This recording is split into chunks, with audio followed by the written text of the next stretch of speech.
Hi friends, দেখো আমি আবারও একটু নতুন ডিজাইন তোমাদের সঙ্গে শেয়ার করতে চলেছি।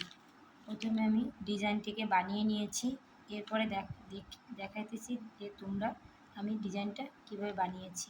প্রথমে আমি এই বর্ডার লাইনগুলো বানিয়ে নিয়েছি, তারপরে লাইনগুলো বানাচ্ছি, তোমরা দেখতে থাকো।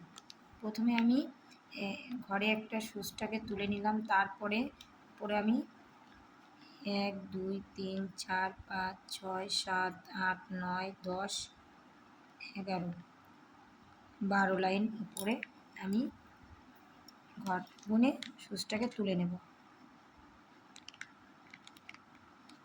পরে আমি 5 ঘর তুলে নিলাম। এরপরে আমি একই প্রসেসিংয়ে আমি একটার পর একটা তুলে নেব। তোমরা দেখতে থাকো আমি ডিজাইনটা কী করে বানাই।